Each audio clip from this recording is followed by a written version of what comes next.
So finally, once again to the hearing, a central question of the ongoing investigations into President Trump and his campaign has been about potential ties to Russia.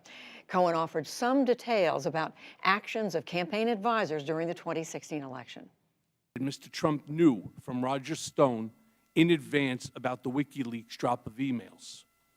In July of 2016, days before the Democratic convention, I was in Mr. Trump's office when his secretary announced that Roger Stone was on the phone.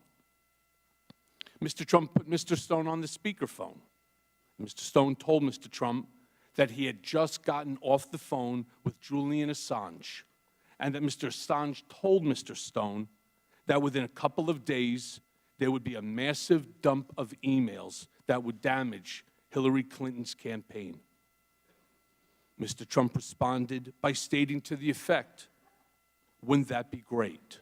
The questions have been raised about whether I know of direct evidence that Mr. Trump or his campaign colluded with Russia. I do not.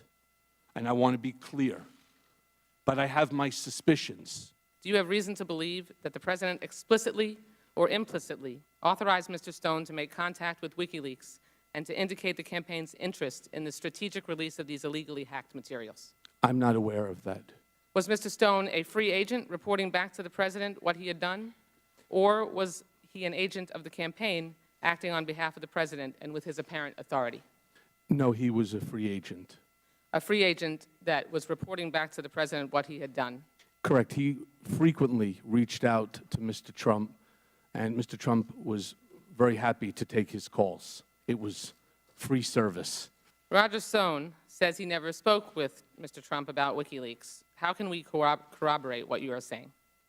I don't know, but I suspect that the special counsel's office and other government agencies have the information that you're seeking.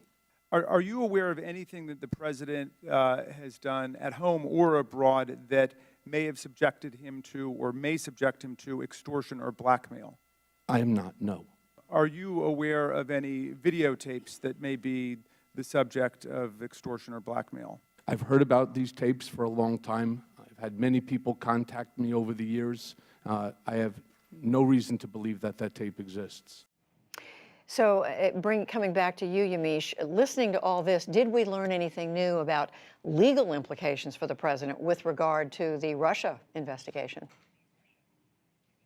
Well, the key question coming out of this Michael Cohen hearing is going to be, is there any criminal and legal implications and consequences for anyone, either for the President Trump or people around him, because of Michael Cohen's testimony? So I want to walk you through some legal problems that might pose to be an issue for the President. The first is Roger Stone and this WikiLeaks issue and these hacked DNC emails.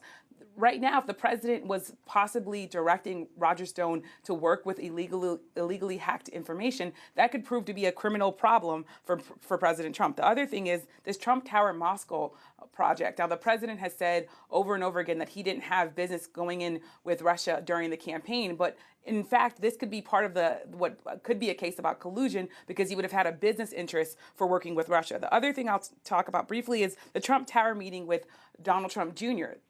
Michael Cohen is making the case that President Trump knew very well that Donald Trump Jr. was walking to a meeting and trying to get information about Hillary Clinton from Russia. That also could be a problem because that would be working with a foreign country to impact an American election. So we'll have to see whether or not that happens. And there are, of course, political issues too, but these legal issues might be the ones that matter most. All right, Yamiche Alcindor, thank you very much. And Lisa Desjardins here in the studio. We appreciate it.